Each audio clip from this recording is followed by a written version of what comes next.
At sunrise, the villagers of Agbada rejoiced. The road, finally, had stretched 3 new miles toward Nneoma town.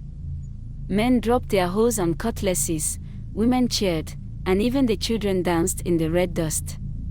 By dusk, they feasted. The village square echoed with laughter, drums, and the smell of roasted yam and palm wine. But by morning, the road had vanished. Not just broken. Not just eroded. Gone. Where fresh red earth had been cleared the day before, now stood wild bush and untouched terrain, as if no hand had ever touched it. No tracks. No signs. Nothing. And this wasn't the first time. It was the 7th. Agbada was a proud village, blessed with fertile soil and strong hands. But in all its years, one thing remained beyond its grasp, a road to the outside world. The villagers had tried everything: labor, machines, foreign contractors. Each time, the road would stretch a little further. And each time, it would vanish overnight. Some said it was sabotage. Others claimed it was the gods. But the elders avoided the topic entirely. Until the youngest elder, Ponwok, broke the silence. "This is not just land," he said, standing at the village square one smoky evening. "It is a graveyard. A forgotten promise. This land remembers betrayal." He told them the tale, how, centuries ago, a powerful being once lived in the forest that now bordered their village. A guardian spirit of roads and crossings. Her name was Nneoma, mother of paths. She helped travelers find their way, guided trade routes, and protected those who honored the land. But the people of the old village betrayed her. They promised her offerings, songs, children's laughter, sacred dances, and when the first road was finished through her forest, they cut down her shrine, paved over her grove, and silenced her name. That night, she cursed the land. "No road shall remain on the soil that forgot me," she had said. "And any who try shall return to dust." The elders dismissed the story as folklore. But a young man named Dike listened. Dike was not like the others. He had grown tired of the isolation, of living in a village forgotten by progress. His sister had died because the road to the town clinic was unfinished.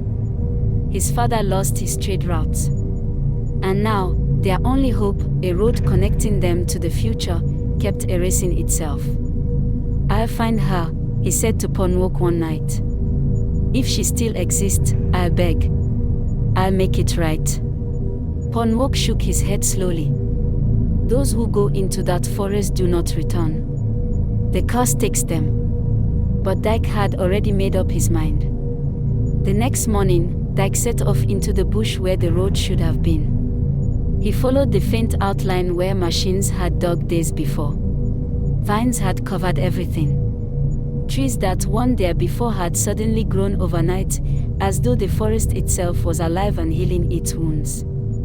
On the first night, he pitched a small camp beside an old palm tree. That's when he heard the first voice. It was soft, feminine, echoing. "Turn back, child of dust." He spun around. No one. The next morning, the palm tree was gone, replaced by thick brush. His trail was vanishing behind him. Back in the village, his best friend Obiora tried to follow his path. But Obiora never returned. Dike kept going, guided by instinct and strange dreams. He began seeing symbols carved into trees, ancient CBD marks he couldn't understand. On the 3rd day, he met an old woman in white, sitting alone beside a dying stream. "You seek the mother of paths," she said, without looking up. "You carry anger. She will not receive anger." "I carry truth," Dike replied. She handed him a calabash. "When the river stops singing and the trees bow to you, pour this into the earth. Only then can you speak to her." Before he could ask what she meant, she vanished. On the 5th day, the birds stopped singing. On the 6th, even the wind stood still. On the 7th, the trees leaned toward him, bending unnaturally as he passed, arching over his head like mourners at a funeral. He stopped. The riverbed nearby was silent. Dead. He poured the calabash. The earth hissed. Then, from the silence, a woman emerged.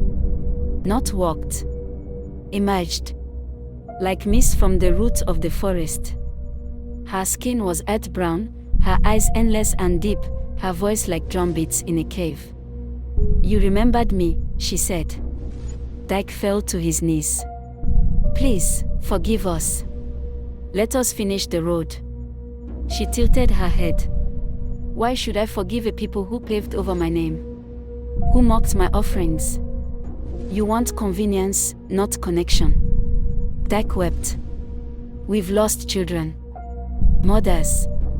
Futures. We will restore your shrine. We will teach the songs again. I will carry your story." She studied him in silence. Then carry my burden too. Roads must remember." She touched his forehead. A searing pain shot through his body. Visions of centuries past flooded him: betrayal, fire, shrines burned, prayers unanswered. He felt her grief, her rage, her loneliness. Then, silence. When he opened his eyes, he was back at the village edge. That week, the road work resumed. This time, it stayed. At the center of the path stood a small shrine, simple and humble. Villagers now placed kola nuts there every day. They taught children her name. They sang her songs before beginning work. And they say Dike was never quite the same.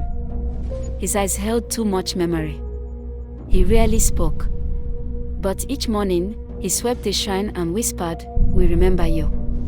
The road to Nneoma stands to this day. But if ever the shrine is neglected, or her name forgotten again, the road will vanish. Travelers say that if you walk that road at dusk, you might feel the air shift. A breeze that smells like old earth and forgotten songs. And if you ignore the shrine, the path behind you might begin to disappear.